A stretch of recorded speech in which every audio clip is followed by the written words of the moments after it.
Petrol தான் இல்ல. காலையில இருந்து பணத்துக்காக அங்கங்கன்னு அலைஞ்சுகிட்டு இருந்தேன் பாரு. அதான் பெட்ரோல் போடணுங்கிறதே மறந்துட்டேன். இதுக்கு முன்னாடி அந்த மாதிரி நடந்ததே இல்ல. அதான் பக்கத்துல வந்துட்டோம்ல, நடந்தே போயிடலாம். என்ன கதிர்? இல்ல, எங்க குடும்பத்து மேல உனக்கு அவ்வளவு பாசமா என்ன?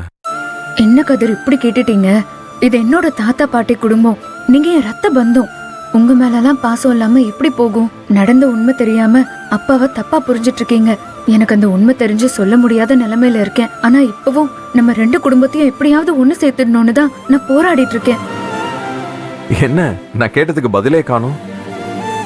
அத நான் சொல்லிதான் உங்களுக்கு தெரியணுமா? என்ன பொறுத்த வரைக்கும் நான் தாத்தாவையும் பாட்டியையும் என் சொந்த தாத்தா பாட்டியா தான் பாக்குறேன்.